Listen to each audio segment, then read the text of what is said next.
Hey guys, tonight we begin with the ancient Egyptian doctor, a profession where you're expected to heal broken bones, fight infections, interpret divine will, and somehow make all of that look confident.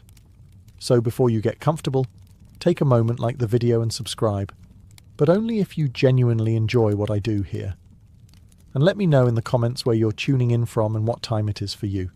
It's always fascinating to see who's joining us from around the world. Now, dim the lights and let's ease into tonight's journey together. Your day begins before the sun, because the sun at least has the decency to hesitate before committing to another scorching Egyptian day. You, however, do not get that luxury. If you are an ancient Egyptian doctor, sleeping in is not an option. Pain does not respect schedules, fever does not care about your rest, and childbirth will absolutely begin at the most inconvenient moment possible. You rise from your sleeping mat with the enthusiasm of someone who already knows today will involve blood, complaints, and at least one patient who insists they followed your instructions when you personally watch them do the opposite. The air is still cool, Egypt's brief daily apology, and you enjoy it while it lasts. First comes washing. This is essential, not because anyone understands bacteria, but because cleanliness equals order, and order keeps the universe from unraveling into divine chaos. Or so the priests say. You wash your hands carefully, knowing full well that by midday they will be covered in substances no amount of rinsing will emotionally prepare you for. Being a doctor puts you in an awkward social category. You are respected, but not powerful. Trusted, but suspiciously watched. People believe you possess knowledge, but also believe that if something goes wrong, you probably annoyed a god by blinking incorrectly. This means your morning routine requires confidence, humility, and a quiet internal promise not to anger any invisible forces before breakfast. You mentally review the possibilities for the day. Broken bones, manageable; cuts, acceptable; fevers, concerning; infections, deeply annoying. There is also the mysterious category of something is wrong, but I cannot explain what, which will inevitably arrive accompanied by dramatic sighing. Outside, the city is already waking up. Bakers are at work. Labourers are heading toward construction sites, where they will absolutely injure themselves in new and exciting ways. Somewhere, a man is lifting something far too heavy and thinking, "This seems fine," moments before proving you wrong. You pause before opening your door, not to pray exactly, but to brace yourself. You remind yourself that you are trained. You have scrolls. You have remedies that work more often than they fail, which by ancient standards is an incredible success rate. You are not guessing. You are practicing medicine. Early, imperfect, slightly chaotic medicine. Still, you know how this goes. Some patients will walk out relieved. Some will not. And by sunset, you will carry both outcomes equally, because doctors do not get the luxury of celebrating too loudly or grieving too openly. You open the door. Someone is already waiting, and they do not look patient. After opening the door and confirming that yes, people are already waiting, and yes, they all look impatient, you turn back inside to gather your tools. This is the part of the job where modern viewers tend to relax, until they realize what ancient Egyptian medical equipment actually consists of. There is no gleaming metal tray, no polished instruments, no reassuring clink of stainless steel. Instead, you work with copper blades, wooden probes, linen bandages, stone pallets, and jars filled with substances best described as confidently experimental. These tools are not decorative. They are practical. They have been used before, sometimes successfully. You inspect your copper knife. Copper is excellent. It cuts, it lasts, and it occasionally kills bacteria without anyone knowing why. This is what passes for accidental genius. You wipe the blade carefully, not because you believe it is sterile, but because it feels responsible and gives patients confidence. Confidence, you have learned, is a powerful painkiller. Next come the bandages. Linen. Clean. Folded neatly. Reused when absolutely necessary and never discussed out loud. You soak some in resin or honey, depending on the injury. Honey, in particular, is one of your proudest tools. It works suspiciously well, which makes you trust it deeply while understanding it not at all. Your jars line the wall like a shelf of questionable optimism. Animal fat, ground herbs, oils infused with plants whose names you barely remember but whose effects you have observed. Some reduce swelling, some soothe pain, some do absolutely nothing but smell impressive. You keep them anyway. Patients like options. Then there are the scrolls, papyrus texts copied and recopied by generations of physicians. They describe symptoms, treatments, outcomes, and instructions written in the careful language of people who have seen things go wrong. These scrolls are not theory. They are records. Someone tried this remedy. Someone lived. Someone didn't. Notes were taken. You review them quickly, not because you need reminding, but because ritual matters. Preparation matters. The act of checking your tools is part medicine, part performance. Patients need to see that you are organized. Order reassures them that you know what you are doing. Even when the situation is deeply questionable, with everything gathered, you take one last look around your workspace. It is ready.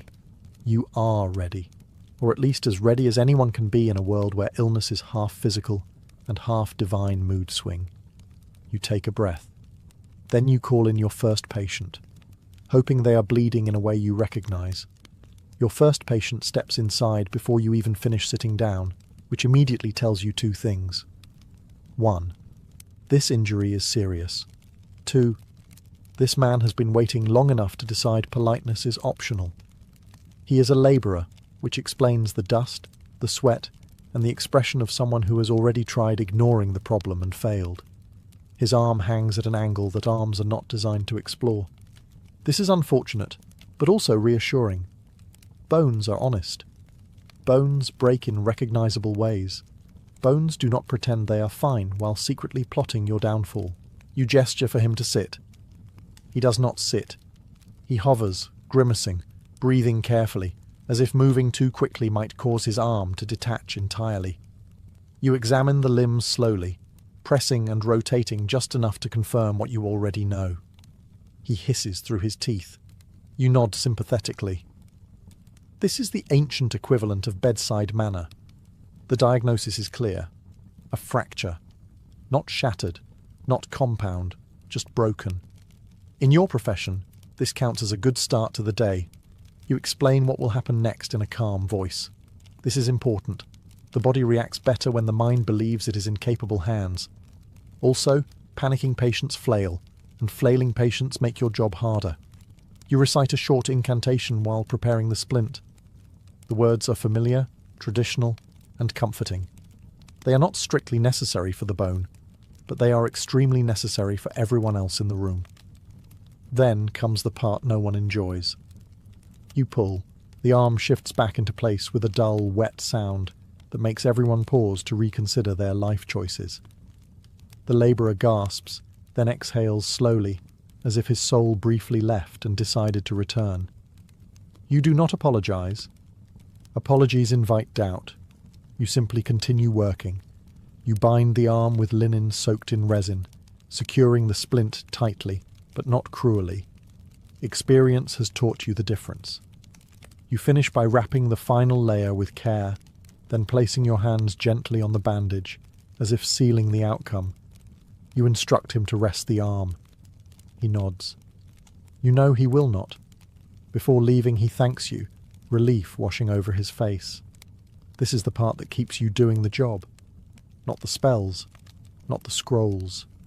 This moment, when pain recedes and hope takes its place.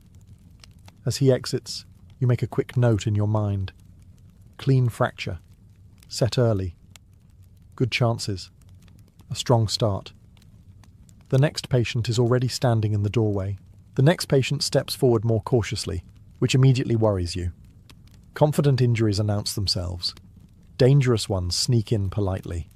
She reveals a wound on her leg. Not large, not dramatic, but open. The kind of injury that looks manageable and then quietly ruins everyone's week. You lean closer, inspecting the edges.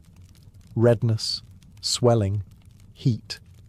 These are signs you recognize, even if you don't yet have a word like infection to curse under your breath.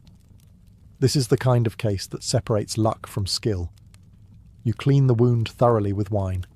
It stings. She flinches. You do not apologize. Pain means the area is still alive, which is encouraging. The wine washes away dirt, dust, and whatever else decided to take up residence inside her leg. You work carefully, knowing that what you remove now may decide whether she walks away or returns much worse. Next comes honey. You apply it generously, spreading it into the wound and watching it settle. Honey is one of your quiet miracles. You don't know why it works, only that wounds treated with honey heal more often than those that aren't. This is enough. Medicine does not require understanding. It requires results. You add herbs, chosen from experience rather than faith. These reduce swelling, calm irritation, and smell convincingly medicinal. The smell matters. Patients trust things that smell like effort. As you wrap the wound with linen, you speak softly, offering reassurance. You also recite a short spell. Again, not because the wound demands magic, but because fear makes people tense, and tension slows healing. The spell gives the patient something to believe in, while the honey does the real work. You instruct her to keep the wound clean, dry and covered. She nods. You suspect she will do her best. Unlike the labourer with the broken arm, she understands what is at stake. This is the moment you dislike most. Once she leaves, the outcome is no longer entirely in your hands. If the wound worsens, the gods will be blamed. If it heals, the treatment will be praised. You will accept both with professional silence. As she leaves, you clean your hands again, carefully, methodically. You do not rush this part. Wounds have a way of returning if you invite them. You glance toward the doorway. Another patient waits. This one is squinting. The next patient squints before you even ask what's wrong, which in Egypt is usually a strong hint. The land is bright, dusty, and unforgiving. The sun reflects off sand, stone, and water with equal enthusiasm, and the wind carries grit directly into places grit has no business being. Eyes suffer. Constantly.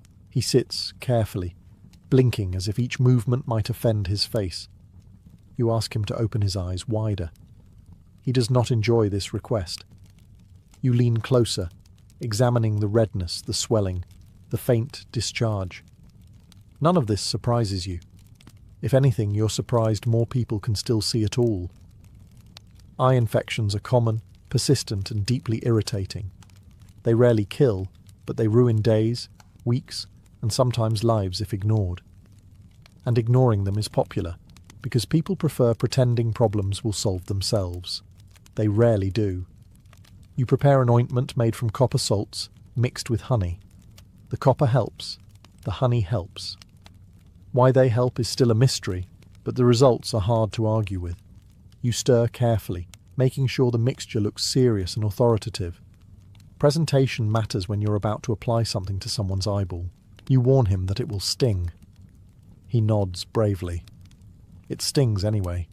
He flinches, grips the edge of the stool, and mutters something that may or may not be a prayer. You apply the ointment with practiced precision. Too much causes irritation. Too little causes disappointment. You aim for confidence. You instruct him to avoid rubbing his eyes. He nods again. You both know this instruction will be ignored within the hour. Rubbing is irresistible. You say it anyway because it's your duty. You also recite a brief incantation. This serves two purposes. One, it reassures the patient that divine forces are involved. Two, it gives you a moment to let the ointment settle without being blamed for the discomfort. Sometimes these treatments work beautifully. Swelling fades, vision clears, gratitude follows. Other times, the condition lingers. When that happens, it is described as strong, which is ancient medical language for "we tried."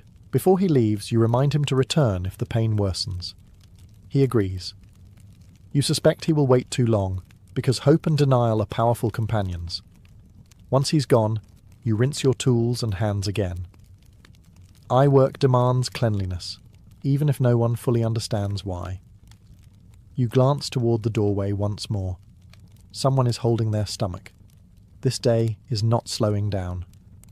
The next patient enters already holding their stomach, which is rarely a good sign but extremely common. Stomach problems are the background noise of ancient life. If someone is not bleeding, coughing, or squinting, they are probably nauseous. You invite him to sit. He does so carefully, as if his insides might fall out if he moves too quickly. He explains the symptoms in detail: cramping, discomfort, and a deep sense of betrayal by his own body. You listen patiently, nodding at the appropriate moments. This part is important. People feel better when someone appears confident about their suffering. The cause is rarely mysterious. Too much beer, bread that was stored too long, water drawn from a place that should not be named. Sometimes all three. Egypt provides food abundantly, but it also provides opportunities for digestive regret. You consult your remedies. Stomach treatments are more about balance than cure. Herbs to calm the gut. Instructions to rest. Advice to avoid certain foods that the patient will absolutely eat again tomorrow. You prepare a mixture designed to soothe rather than punish, which is already an improvement over some earlier traditions. You explain the treatment carefully. You tell him to drink the mixture slowly. You tell him to avoid heavy food. You tell him to rest. He nods, clearly planning to do exactly one of those things, and even then, only briefly. You also offer a short prayer. Not because the stomach requires divine intervention, but because stomach pain makes people anxious, and anxiety makes stomach pain worse. This is an observation you have made repeatedly, even if you don't have a scroll explaining it. As he leaves, you remind him to return if the pain worsens. He thanks you, relieved to have an explanation, even if the explanation is, "Your bread betrayed you." You wash your hands again. Stomach cases require caution. They also require patience. Some improve quickly, some linger. Some return after the patient ignores every instruction you gave them and drinks questionable beer with friends. You glance toward the doorway. Another person waits. This one looks uncomfortable in a way that suggests either fever or embarrassment. Possibly both. You take a breath. The day continues. The next patient hesitates at the doorway, which immediately tells you this is not a simple case. Straightforward injuries walk in confidently. Magical ones hover. He finally steps forward and lowers his voice, as if illness might overhear him. He explains his symptoms carefully: fatigue, strange dreams, a sense that something is wrong in a way that refuses to be specific. Nothing hurts exactly. Nothing looks broken. Everything feels off. This is the moment when medicine politely hands the problem to religion and says, "You take this one." You listen without interrupting. You've learned that these cases require respect. If you dismiss them, the patient will leave unconvinced. If you panic, everyone else will panic too. You nod slowly, examining him while also examining the situation. There is no wound to clean, no bone to set, no eye to ointment. This is imbalance. In ancient Egypt, imbalance is serious business. You consult with a priest, because this is how things work. Medicine and magic are not rivals here. They are co-workers.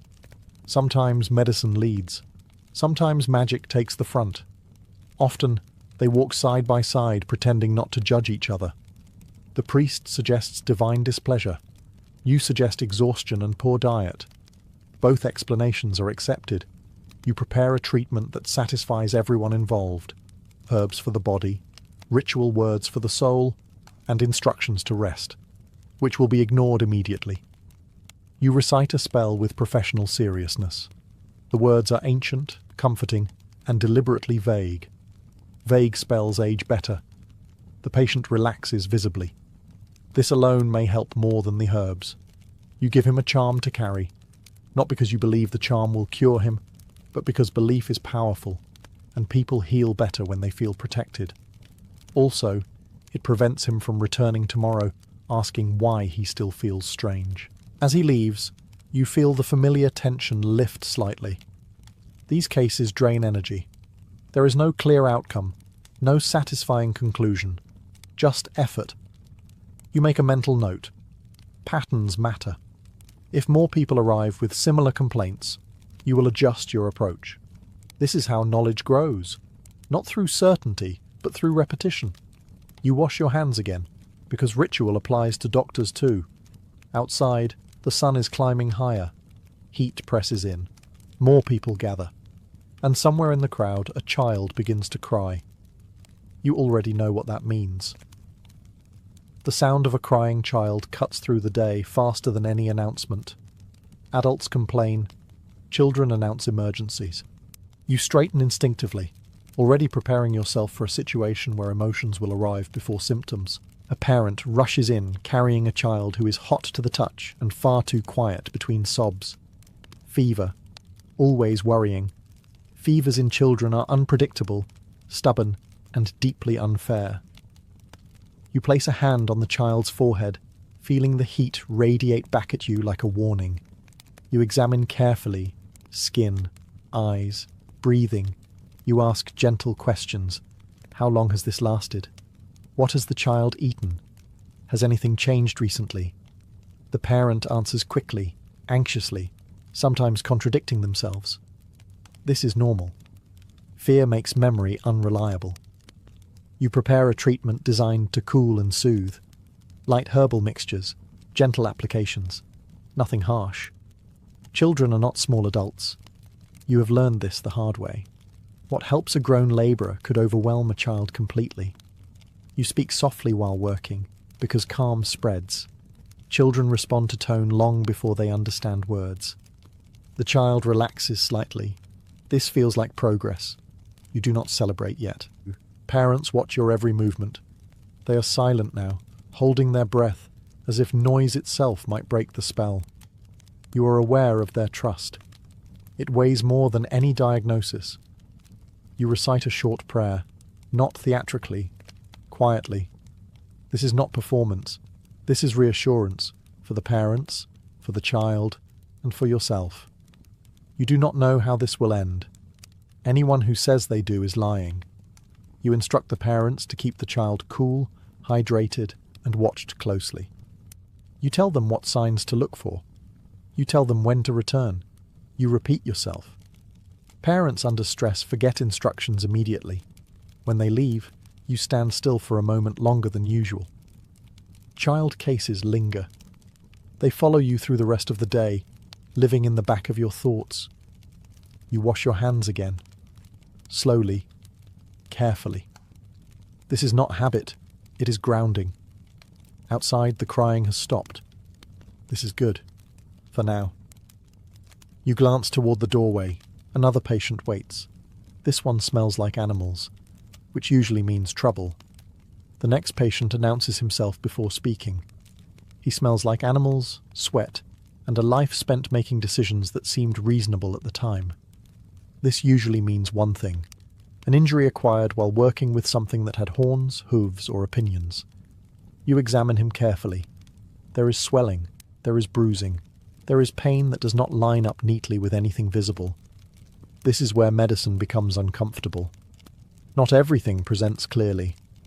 Not every problem gives you the courtesy of a simple explanation. You ask questions. How did it happen? When did it start? Did it hurt immediately or later? The answers are vague, contradictory, and occasionally heroic. You nod anyway. Patients do not come for judgment. They come for reassurance that their body has not permanently betrayed them. You palpate the area gently, watching his face more than the injury. Pain tells you more than words. Nothing feels broken. Nothing feels torn. But something is wrong. This is the dangerous middle ground, where experience replaces certainty. You explain that rest is required. This is rarely popular. You apply a poultice meant to reduce swelling and bind the area carefully. You do not promise a quick recovery. Promises are how doctors lose credibility. This is one of those cases where outcome depends on things you cannot control. Will he rest? Probably not. Will the swelling go down? Maybe. Will he return tomorrow insisting it is worse? Almost certainly. You are aware always of the limits of what you know. Ancient Egyptian medicine is advanced for its time, but it is not magic. You cannot see inside the body. You cannot fight infection once it spreads. You work with observation, repetition, and experience. This is not ignorance. It is realism. Some illnesses resolve on their own. Some do not. Some respond beautifully to treatment. Others stubbornly ignore everything you do. The difference is not always obvious. You make a mental note of the symptoms. You store them away. If another patient arrives with similar complaints, you will connect the dots. This is how knowledge grows. Slowly, quietly, without applause.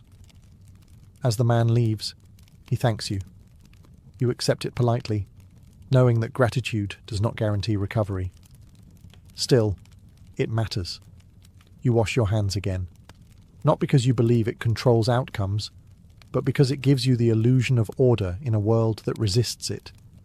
You glance outside. The day is moving toward afternoon. The heat is rising. The cases will change. And you are only halfway through. By the time the afternoon heat settles in, you do something that quietly separates you from guesswork healers and enthusiastic amateurs. You write things down. Not dramatically, not poetically. Carefully, methodically. Like someone who has learned that memory lies, but ink usually doesn't. You unroll a sheet of papyrus and review the day so far. Broken arm, clean fracture. Set early. Good outcome expected, assuming the patient ignores your instructions in a reasonable way rather than an ambitious one. Wound treated with honey. Eye infection addressed. Stomach complaints noted. Child with fever. Watch closely. These notes are not for storytelling. They are for survival. Egyptian medicine takes record-keeping seriously. Every remedy you use has history behind it. Someone tried it before. Someone lived long enough to say, yes, that helped, or quietly disappeared from the records. Either way, lessons were learned. You copy remedies carefully, preserving wording exactly. Changing phrasing carelessly is how spells stop working and treatments lose credibility. Precision matters, even when you don't fully understand why. This is where medicine starts to feel less mystical and more professional.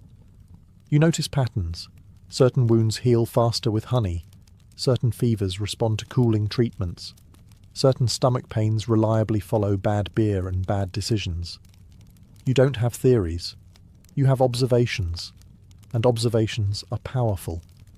Writing also gives you a moment to breathe. Patients are loud.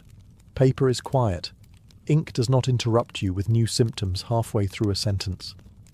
For a brief stretch of time, you are alone with your thoughts, your notes, and the comforting illusion that the day is under control. You pause occasionally to sharpen your reed pen, blowing away fibres and wondering how something so small ends up deciding how clearly future doctors understand today.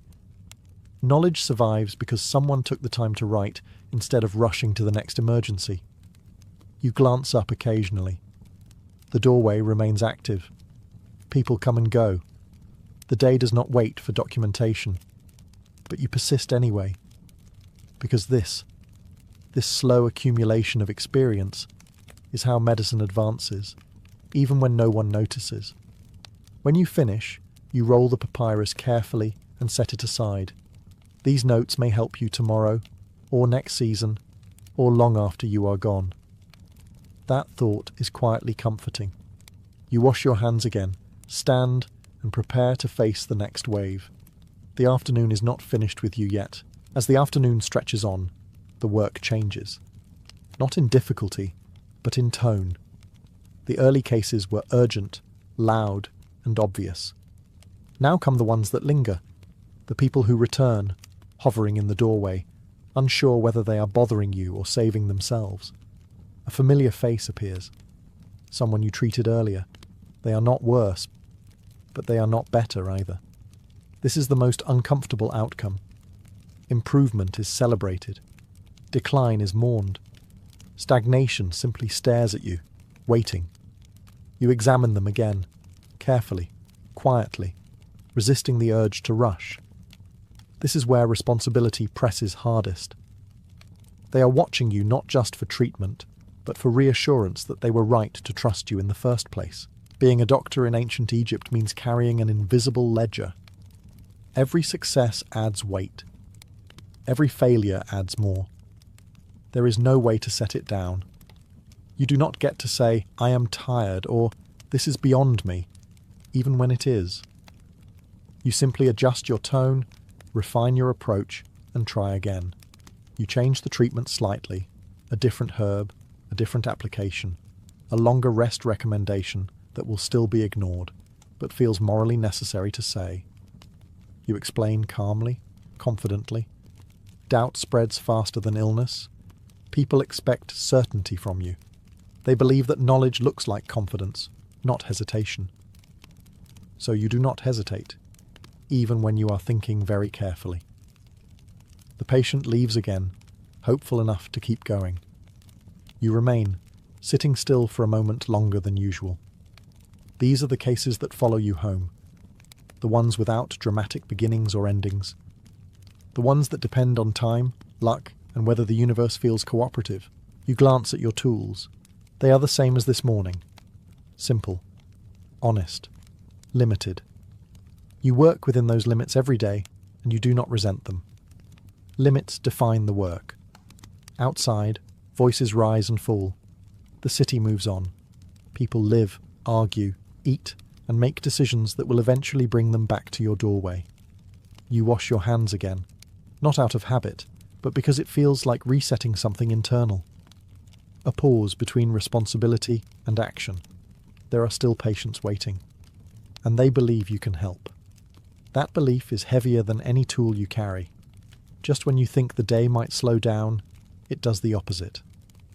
The afternoon brings a second wave of patients, not because illness follows schedules, but because people spend the morning ignoring problems and the afternoon admitting defeat. The first arrives with a bite. Animal bites are never good news. This one comes from a goat, which is somehow both impressive and concerning. Goats, you have learned, bite with enthusiasm and zero remorse. You inspect the wound carefully. Teeth marks, broken skin, redness already forming. You feel the familiar tightening in your chest that says, "This could go badly if we're unlucky." You clean the wound thoroughly. Wine first. The patient hisses. You apply honey. The patient relaxes. Honey has that effect on wounds and morale. You bind the area firmly and remind him to keep it clean. He promises. You have heard promises before. Next comes a cut from a farming tool, then a burn, then swelling from a fall that was not that serious until it very clearly was. None of these injuries are dramatic on their own. Together they form the steady rhythm of a working society, slowly injuring itself in predictable ways. You move efficiently now. The hesitation of morning is gone. Your hands know what to do before your thoughts finish forming. Clean, apply, bind, reassure, repeat. This is not rushing. It is experience settling in. The heat presses harder as the sun lowers. Sweat sticks to your skin. The room smells of herbs, linen, and human anxiety. You drink water when you remember to. You remind yourself to eat later. Hunger can wait. People cannot. One patient arrives too late. Not dying, but worse. Infection has already spread. The skin is hot, the swelling angry. You do what you can, knowing full well that outcomes are uncertain. You do not lie. You speak carefully. Honesty delivered gently is its own kind of treatment. Between patients, you adjust supplies. More bandages, less honey. Always less honey than you would like. You silently thank the bees for their ongoing cooperation. The line outside finally begins to thin. Voices fade. Footsteps retreat. You realize you have been standing for longer than feels reasonable. This part of the day is exhausting, not because the work is hard, but because the stakes never change. Every person matters equally. There are no small cases when you are the only option. As the last patient leaves, you pause, leaning against the wall. The rush is over. The consequences, however, will unfold overnight, and tomorrow morning you will hear about them. As the flow of patients finally slows, you do something deceptively simple. You clean, not hurriedly, not carelessly, thoroughly, deliberately, as if the act itself is part of the medicine. In ancient Egypt, cleanliness is not a preference, it is a principle. Order must be restored at the end of the day, or chaos will happily linger. You wash your hands again, even though you have already washed them countless times. Water runs over skin that feels older than it did this morning. You scrub beneath your nails, rinse away dried honey, resin, and whatever else the day decided to leave behind. You do not know about microbes, but you know that clean hands feel right, and rightness matters. You clean your tools next. Copper blades wiped carefully, wooden splints set back in place, linen bandages folded, sorted, and quietly judged for whether they can be reused without tempting fate. Jars are sealed. Herbs are returned to their containers. Nothing is left out. Disorder invites mistakes tomorrow. This process is calming, predictable. Unlike patience, tools behave. You also perform small rituals, nothing dramatic, nothing theatrical. A quiet word of thanks, a brief acknowledgement of the gods, not begging, not bargaining, just recognition. The day could have gone worse. That is worth acknowledging. Cleanliness in Egyptian thought is tied to mate, cosmic balance. You may not control outcomes, but you can control your actions. You can end the day with order instead of exhaustion-fueled chaos. That matters more than it sounds. As you work, the noise outside softens. The city shifts into evening, voices lower, footsteps slow. Somewhere someone is cooking. Somewhere else, someone is regretting a decision that will bring them back to you tomorrow. You take a moment to sit. Not collapse, sit. There is a difference. You stretch your hands, roll your shoulders, and feel the quiet weight of the day settle in. Not crushing, just present. This part of the job is invisible. No one thanks you for clean tools. No one applauds folded linen. But tomorrow's success depends on what you do now. You finish, stand, and look around your workspace. It is ready again. Reset, balanced. The day is almost over, but before rest comes reflection, because the mind, unlike the body, does not turn off easily, and you still have one more thing to face. As evening settles in, the world grows quieter, but your mind does not follow instructions. Bodies may rest, but thoughts have a habit of pacing. You sit alone for a moment, letting the sounds of the city fade into something manageable, and take stock of the day you just survived. Some patients improved. You can feel it. The labourer with the broken arm will sleep tonight without sharp pain. The woman with the wound has a chance. The child's fever might break. These are victories, even if no one announces them. You allow yourself a small, private nod. Nothing dramatic. Doctors who celebrate too loudly invite disappointment. Other cases linger in your thoughts. The swelling that might worsen. The infection that arrived too late. The patient who promised to rest with a tone that suggested they absolutely would not. These are not failures, not yet, but they carry weight. Medicine does not offer clean endings. It offers probabilities and patience. You offer thanks to the gods, but not in the way people imagine. This is not begging or bargaining. You are not asking for miracles. You are acknowledging endurance, yours and theirs. Gratitude without expectation. Appreciation without illusion. You have learned that hope is useful, but certainty is dangerous. People believe doctors have answers. What you actually have are tools, experience, and the discipline to keep trying even when outcomes refuse to cooperate. That truth does not disappoint you anymore. It grounds you. You think briefly about the trust placed in you. How easily people step into your space, expose their pain, and hand you responsibility for outcomes you cannot fully control. It is humbling. It is exhausting. It is quietly extraordinary. You also think about tomorrow, because there will be one. There always is, until there isn't. More patience, more decisions, more moments where you must appear confident while thinking very carefully. The work never really ends. It only pauses long enough for sleep. You rise, stretch slowly, and prepare to leave your workspace. Tools are clean, notes are written, balance is restored as much as it can be. This is as close to closure as medicine allows. Outside, the sky darkens, lamps glow, families gather. Somewhere, someone feels better because of something you did today, even if they never fully understand why. You allow yourself one last thought before rest claims you. You did what you could. And in this world, that matters. Tomorrow, you will do it again. Night finally arrives, and with it, permission to stop being needed for a few precious hours. You lie down on your mat, body tired in a way that feels earned, and allow the darkness to settle. This is the part of the day no one sees.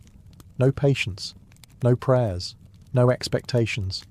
Just you, your thoughts, and the echo of everything that passed through your hands. You are aware, even now, of where you stand in history, though not in the grand, dramatic way future scholars might imagine. You do not think of yourself as a pioneer. You think of yourself as someone doing a job that must be done. But in truth, you are standing at the very beginning of medicine as a discipline. You observe. You record. You test what works and quietly discard what doesn't.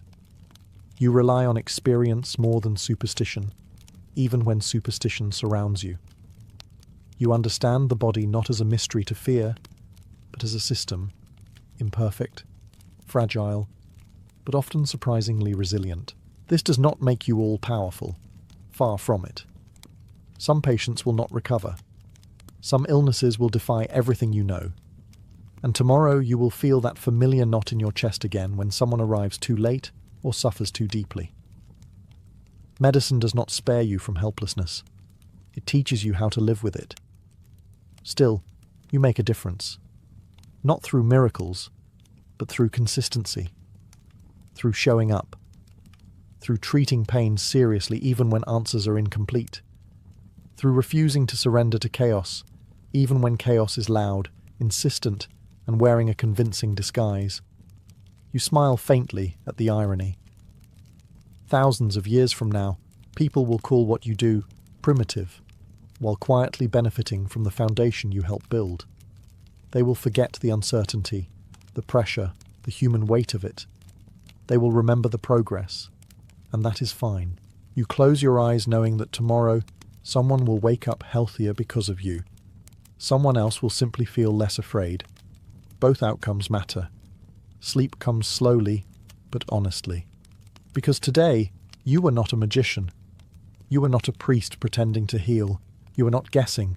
You were a professional, working with the best tools available to you, guided by observation, discipline, and care.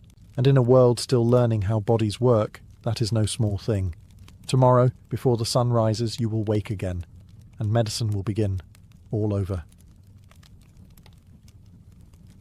Long before people carried documents, wore uniforms, or even shared a common written language, hair functioned as one of humanity's earliest identity systems. In the ancient world, your hairstyle spoke for you the moment you entered a space. It told others whether you were free or owned, powerful or humble, married or available, sacred or dangerous. Hair was not decoration first. It was information. Unlike clothing, which could be changed or stolen, hair was intimate. It grew slowly, required care, and reflected time, status, and discipline. To cut it, braid it, or cover it was a deliberate act. And because hair sits at the very top of the body, framing the face, ancient societies treated it as a symbolic extension of the self. Who you were began at your scalp. In many early cultures, hair marked the boundary between order and chaos. Unbound hair often signaled grief, madness, ritual possession, or rebellion. Controlled hair, braided, bound, shaved, or covered, signaled conformity and belonging. This is why so many ancient laws, religious rules, and social customs focused obsessively on hair. It was not vanity, it was control. Hair also functioned as a visible timeline. Long hair suggested youth, freedom, or spiritual power. Shaved or cropped hair could mean punishment, mourning, servitude, or military discipline. A single cut could change how the world treated you overnight. In some societies, losing your hair was worse than losing property. It meant losing identity. Gender roles were also written in hair. Length, texture, and styling separated male from female, adult from child. Crossing those boundaries, intentionally or not, was often seen as threatening. A woman cutting her hair short, or a man wearing elaborate styling, could unsettle social order, not because of fashion, but because it blurred categories that ancient societies depended on for stability. Importantly, hair was public. You could not hide it easily. That made it perfect for signaling loyalty, faith, and obedience. Rulers understood this. Priests understood this. Even parents understood this. From early childhood, people learned how their hair should look, when it should be cut, and what it meant when it was not. This chapter sets the foundation for everything that follows. Because once hair became a language, it could be manipulated. It could elevate, humiliate, protect, or condemn. And in the ancient world, the story of hair is not about beauty. It is about power, identity, and who was allowed to belong. In ancient Egypt, hair was never just hair. It was architecture, ritual, and performance woven together. Most Egyptians, especially those who could afford it, did not wear their natural hair in public at all. Instead, they shaved their heads and replaced their hair with carefully crafted wigs. This was not done for disguise, but for control. The Egyptian climate made shaved heads practical, but the wig transformed practicality into status. Wigs were built from human hair, plant fibres, wool, and even palm fibres, layered and styled into precise shapes. The quality of a wig immediately revealed a person's place in society. Fine wigs were heavy, scented with oils, and meticulously curled. Cheaper wigs were lighter, simpler, and less durable. The head became a billboard of rank. For elites, wigs were not optional. They were part of the public body. Officials, priests, and members of the royal court were expected to appear composed, symmetrical, and controlled. The wig helped achieve this ideal. It erased unruly natural hair and replaced it with something ordered and deliberate. To wear a wig was to declare that you had mastered yourself. Priests took this logic even further. Many shaved not only their heads, but their entire bodies before entering temples. Hair was considered chaotic, animal, and earthly. Removing it was an act of purification. A smooth scalp meant closeness to the divine. In this context, hairlessness signaled spiritual discipline, not shame. At the royal level, hair became overt propaganda. Pharaohs often wore stylized wigs combined with ceremonial headdresses. These were not meant to look natural. They were meant to look eternal. The hairstyle did not change with age, emotion, or circumstance. It presented the ruler as timeless, unchanging, and divinely sanctioned. Even false beards, attached and braided, were worn by both male and female rulers to visually claim authority. Children, interestingly, were marked differently. Many elite children wore shaved heads, except for a single side lock of hair. This hairstyle publicly announced youth and dependence. When the side lock was cut, it marked a transition into adulthood and responsibility. Again, hair acted as a social signal, not a personal choice. In Egypt, hair was not about self-expression. It was about performing your role correctly. To wear the wrong hair in the wrong space was not a fashion mistake. It was a social error. And through wigs, the Egyptians showed one of the earliest examples of hair being used to construct power rather than reflect nature. To outsiders, Viking hair looked untamed, fierce, and almost animalistic. Long beards, braided hair, and dramatic styles helped cement the image of the Viking as a wild northern warrior. But this reputation hides a quieter truth. Viking hair was not chaotic at all. It was deliberate, maintained, and deeply symbolic. Archaeological finds, comb discoveries, and contemporary accounts all point to the same conclusion. Vikings cared intensely about grooming. Combs were among the most common personal items found in Viking graves, sometimes buried alongside weapons. Hair was washed regularly, often weekly, which was unusually frequent by early medieval standards. Braiding was not just decorative, it was functional. Braids kept hair out of the face during work and battle, reduced lice, and prevented tangling during long voyages. But braids also carried meaning. For men, long hair and full beards signalled strength, maturity, and honour. A slave or a punished man might have his hair cut short as a mark of humiliation. To lose one's hair was to lose dignity. Warriors styled their hair before battle not simply to intimidate enemies, but to enter the correct mental state. Hair became part of the ritual of readiness. Women's hair carried even sharper social signals. Unmarried women often wore their hair loose or lightly styled, while married women braided, bound, or covered their hair. These styles announced availability, loyalty, and household status without a word spoken. Hair was a visible contract with society. To wear it incorrectly could invite suspicion or shame. Interestingly, the wild Viking look was partly intentional theatre. Foreign observers, especially Christian chroniclers, exaggerated Viking appearance to emphasize their otherness. Vikings themselves understood this reputation and sometimes leaned into it. Elaborate braids, shaved sides, and dramatic beards could project fear and dominance, especially during raids or negotiations. Hair became psychological warfare. Children again were marked through hair. Young boys and girls wore simpler styles, with hair length increasing with age. The transition into adulthood often came with a new hairstyle, marking readiness for responsibility, marriage, or warfare. These changes were not casual. They were communal acknowledgements of growth. What appears at first glance to be raw nature was in fact controlled identity. Viking hair balanced cleanliness and ferocity, order and intimidation. It allowed individuals to signal strength without speaking and belonging without paperwork. In a world where reputation travelled faster than written records, hair helped ensure that when a Viking entered a room, or stepped off a ship, everyone knew exactly what kind of person had arrived. In ancient Rome, hair was political. It reflected not only personal status, but moral character, civic virtue, and loyalty to the state. Romans believed that a well-ordered society required well-ordered bodies, and hair sat at the centre of that belief. To look Roman was to wear your hair correctly. For Roman men, simplicity was power. Short, controlled hair signalled discipline and seriousness. Excessive styling was viewed with suspicion, associated with foreigners, decadence, or moral weakness.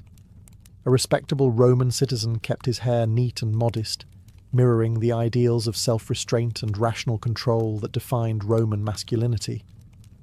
When Julius Caesar began wearing his hair combed forward to hide baldness, it was quietly tolerated only because of his unmatched authority. For others, such vanity could ruin reputations. Beards tell an important story here. Early Romans were clean-shaven, seeing facial hair as barbaric. Later, during periods of Greek influence, beards returned as symbols of philosophy and intellect. The face became a cultural battleground. Shaving or not shaving was no longer just grooming. It was alignment with an idea of Rome. Women's hair was even more strictly regulated. Hairstyles communicated marital status, wealth, and moral virtue. Elaborate coiffures involving braids, curls, and hairpieces became fashionable among elite women during the empire. These styles required enslaved hairdressers, hours of labour, and imported hair. Complexity itself became a status symbol. The higher and more intricate the hairstyle, the clearer the message. This woman belonged to the elite. But with visibility came scrutiny.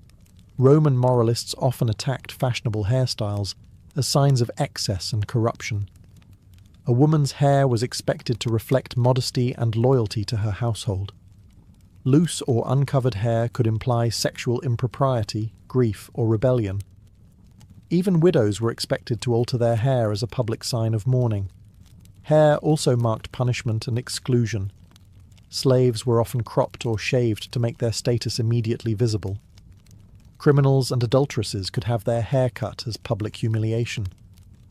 In Rome, hair could be taken away to strip a person of dignity faster than any legal document. Perhaps most revealing is how quickly hair changed during crisis. During times of mourning or political chaos, Romans let their hair grow wild. Order dissolved on the body before it returned to the streets. When stability was restored, hair was cut again. In Rome, then, hair was not a private matter.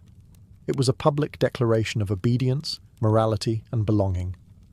To wear it incorrectly was not rebellious fashion. It was social danger.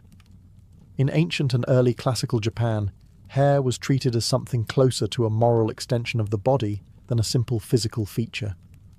It reflected discipline, hierarchy, and one's relationship to society. Unlike cultures that emphasized cutting or reshaping hair, Japanese traditions focused on control, restraint, and continuity. Hair was not meant to shout, it was meant to signal refinement. For much of Japanese history, especially among the aristocracy, hair was worn long. Both men and women allowed their hair to grow, often straight and carefully maintained.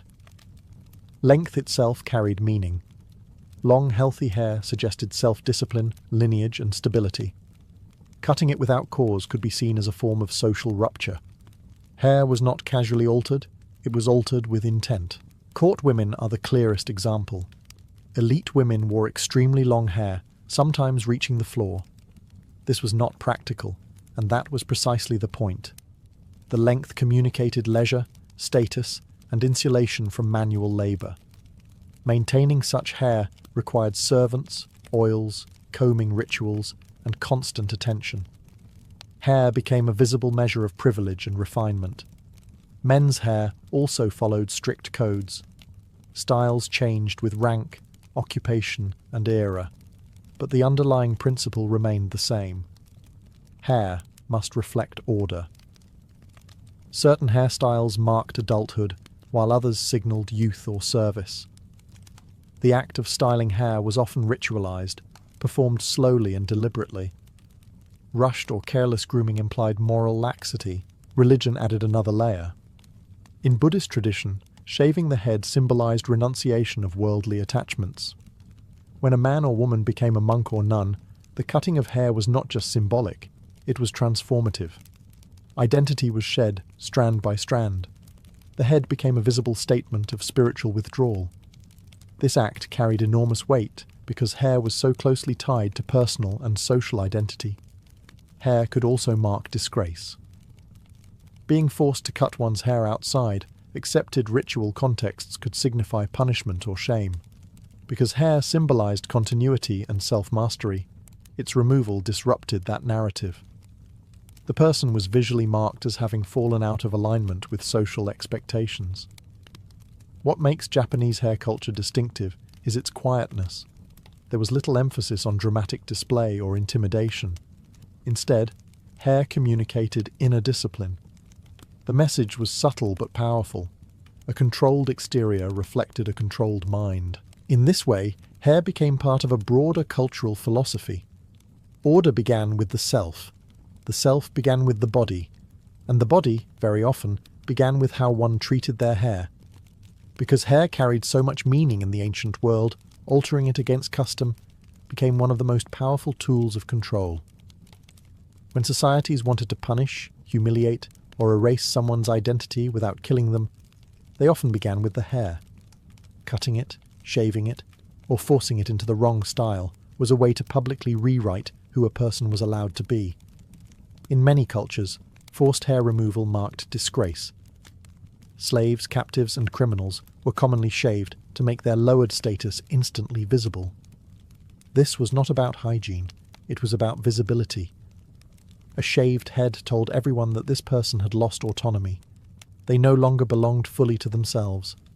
Their body had been claimed by the state, a household, or a conqueror. For women, hair-based punishment carried an added layer of sexual and moral judgment. Cutting a woman's hair could symbolize the loss of honor, modesty, or marital legitimacy. Because hair was closely tied to femininity and virtue, removing it publicly acted as a form of social exile. The punishment lingered. Hair takes time to grow back, meaning shame was prolonged and unavoidable. Rebellion, however, often used the same language in reverse. Refusing to wear the approved hairstyle became a quiet form of resistance. Letting hair grow when it should be cut, or cutting it when it should be long, challenged authority without words. In rigid societies, these small acts could be deeply threatening.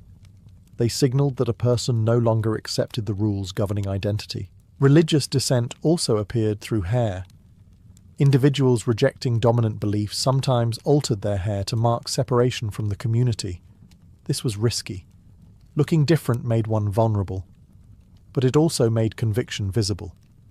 Hair became a banner for belief. Even mourning disrupted hair norms. In many ancient societies, grief justified disorder. People let their hair grow wild, tore it out, or neglected grooming entirely. This temporary rejection of control mirrored the emotional collapse caused by loss. Society allowed this exception because it recognized that hair reflected inner order, and grief shattered it. What makes hair such an effective tool of punishment or rebellion is its immediacy. You could not hide it easily. You could not argue it away. The body itself became the message. That is why rulers regulated hair and rebels targeted it. It sat at the intersection of visibility, identity, and time. In the ancient world, to control hair was to control how a person existed in public. And when that control was broken, by force or by choice, it revealed just how fragile social order really was. In the ancient world, hair was one of the clearest ways societies tracked a person's movement through life. Childhood, adulthood, marriage, maturity, and even approaching death were often marked not by documents or ceremonies alone, but by visible changes in hair. A single cut could announce that someone had crossed a threshold and could never return. Children's hair was rarely treated the same as adults. In many cultures, it was left unstyled, partially shaved, or marked with distinctive locks. These styles openly signaled dependence and incompleteness. A child was not yet fully a social being. Hair communicated that status instantly. The moment it changed, the child's relationship to the community changed with it. Coming-of-age rituals almost always involved hair. Cutting, braiding, shaving, or restyling marked the transition into responsibility. This act was rarely private. It was witnessed, acknowledged, and remembered. Hair served as proof that time had passed and expectations had shifted. Afterward, the individual was treated differently, spoken to differently, and judged by new standards. Marriage brought some of the most dramatic hair transformations, especially for women. Hairstyles often shifted from loose or youthful arrangements to controlled, bound, or covered forms. These changes publicly declared loyalty, sexual exclusivity, and incorporation into a household. The hair told strangers what questions were no longer appropriate to ask. It set boundaries without confrontation. Men, too, experienced age-marked hair changes. Beards, in particular, often symbolized maturity and authority. A beardless man might be viewed as incomplete or untested, while a full beard could command respect. When age eventually thinned or whitened hair, it carried meaning of its own. Grey hair signalled experience, endurance, and proximity to wisdom, or decline, depending on the culture. Old age sometimes brought deliberate hair alteration. Elders might simplify their hairstyles or allow them to grow naturally, stepping away from the visual competition of youth. In certain traditions, neglecting hair was not seen as failure, but as acceptance. Identity softened as time narrowed. Even death was anticipated through hair. The elderly might cut or arrange their hair differently as a quiet preparation. Mourners altered their hair to mirror the rupture death caused in the living. Once again, hair tracked life's most profound changes. Across cultures, hair functioned as a living timeline. It changed when a person's role changed.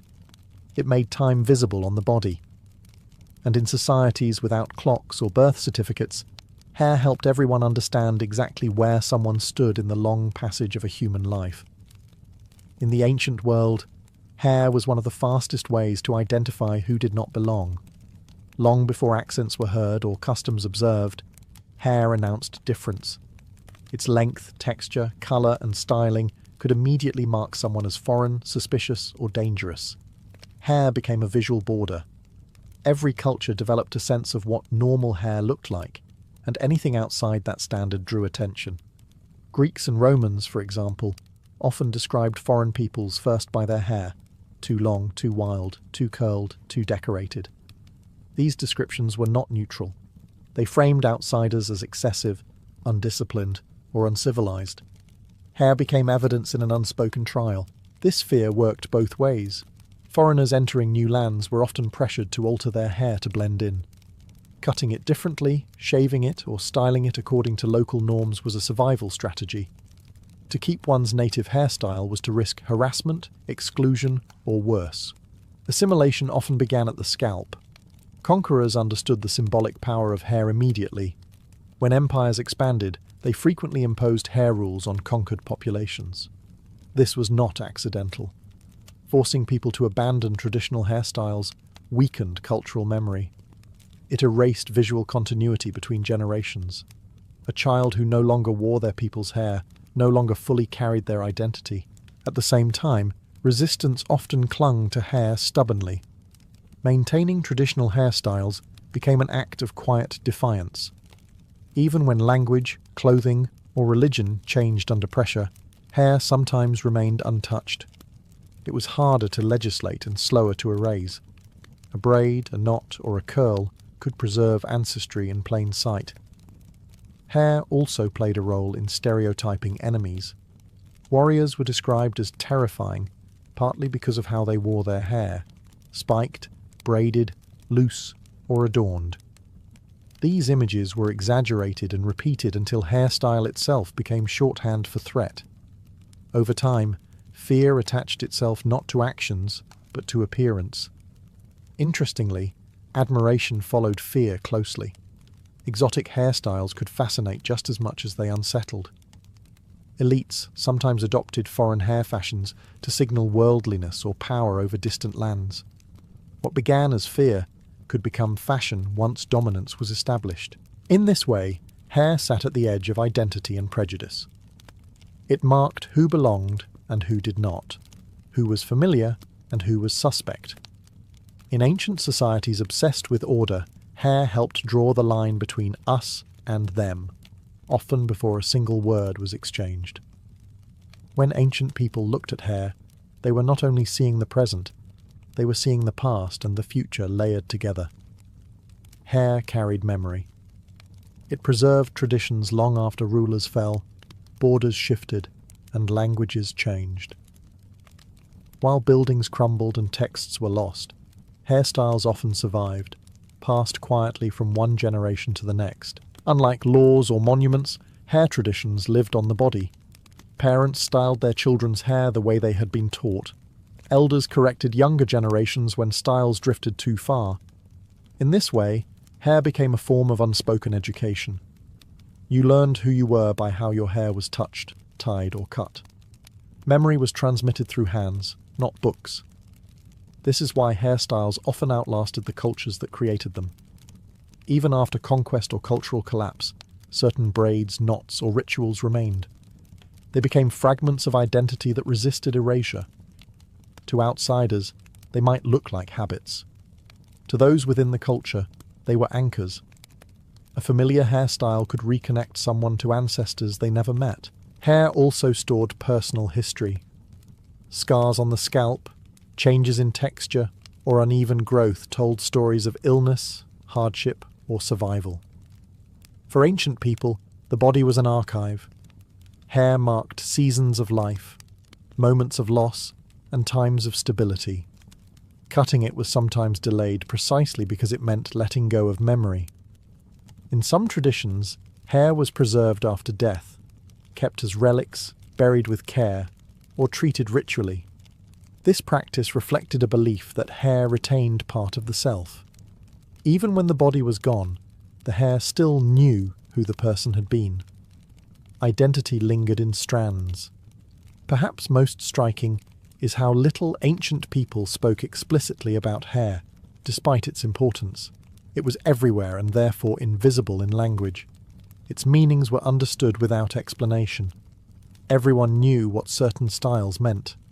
That shared understanding gave hair its power. Looking back, ancient hairstyles function like a silent historical record.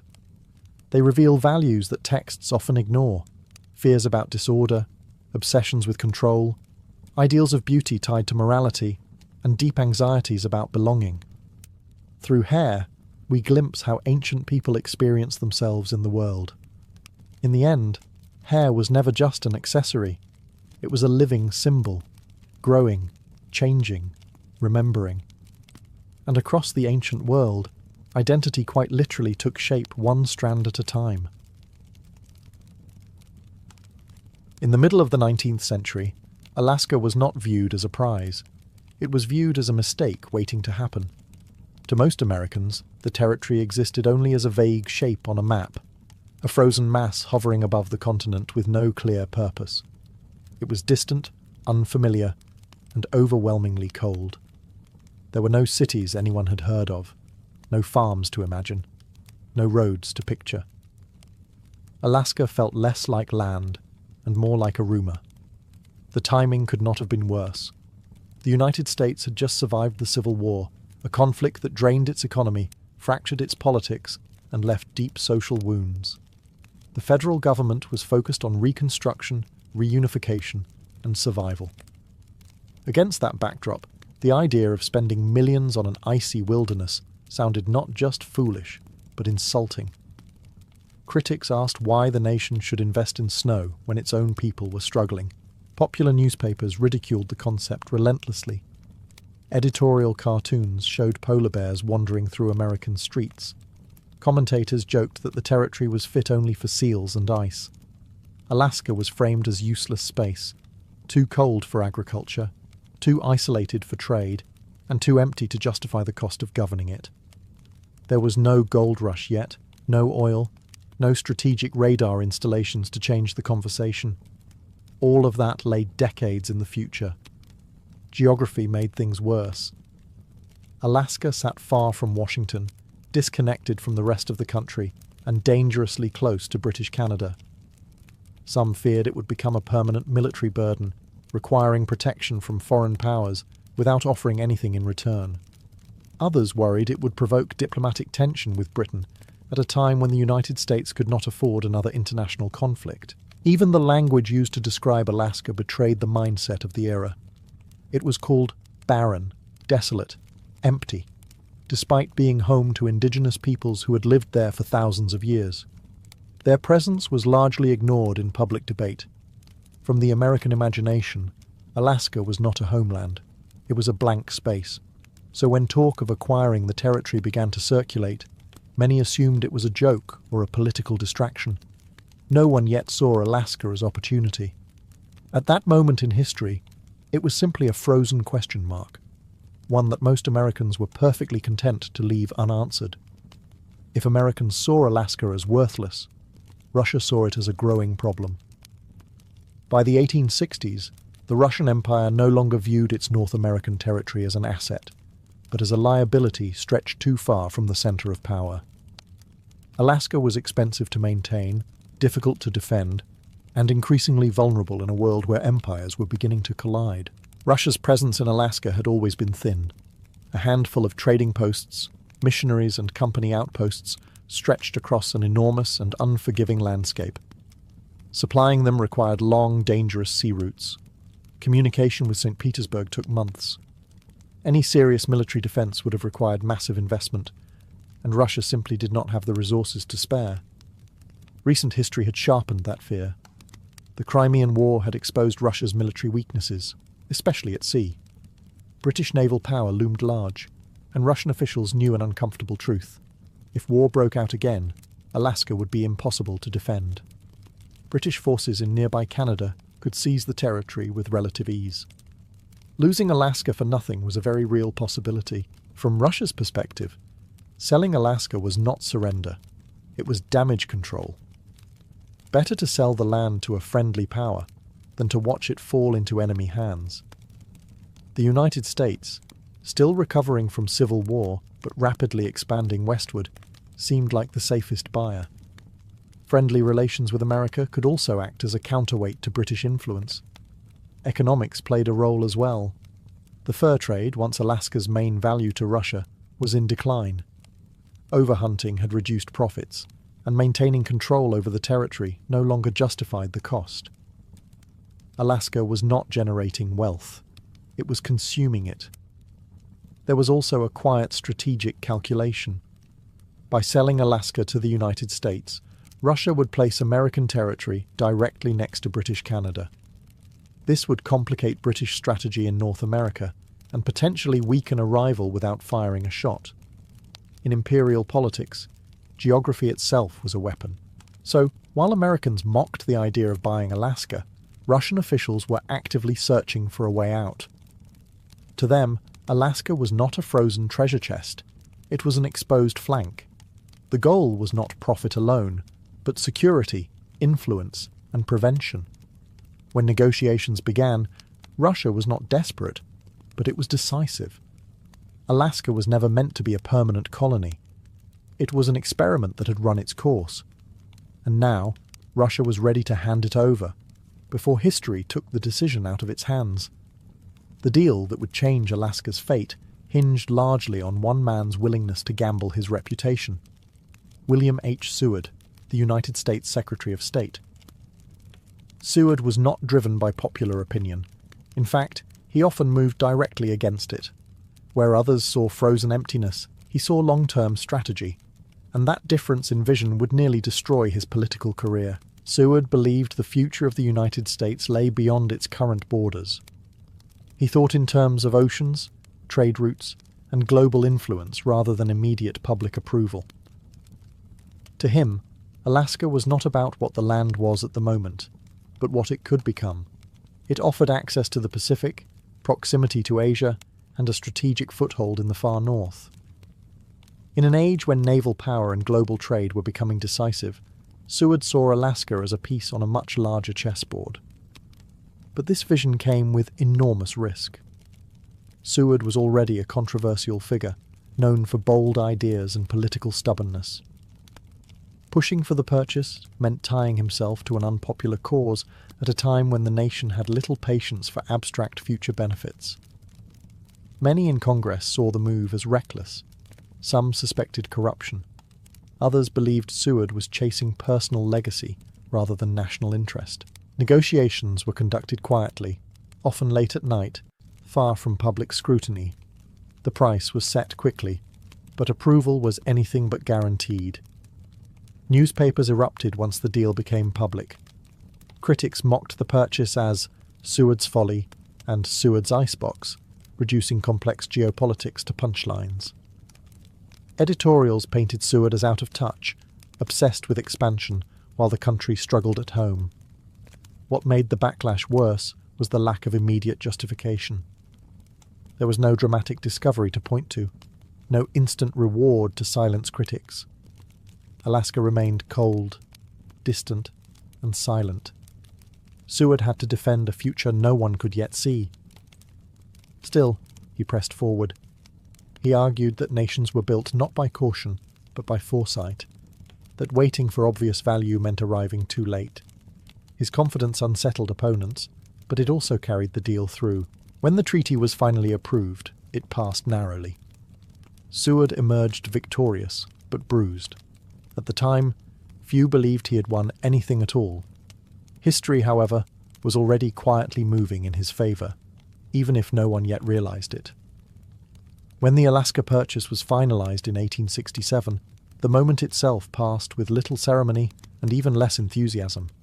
There were no cheering crowds, no grand speeches, no sense that history was unfolding. The transfer of a territory larger than most nations happened quietly, almost awkwardly, as if everyone involved felt uncertain about what they were actually doing. The formal handover took place in Sitka, then known as New Archangel, a small settlement that had once served as the administrative centre of Russian America. On the appointed day, Russian and American officials gathered to lower one flag and raise another. Even this symbolic act did not go smoothly. Accounts describe confusion, delays, and a flag that became tangled as it was lowered, catching on the pole and refusing to come down easily. It was an unintentional metaphor for the uncertainty surrounding the transfer. For the people living there, the change brought more questions than answers.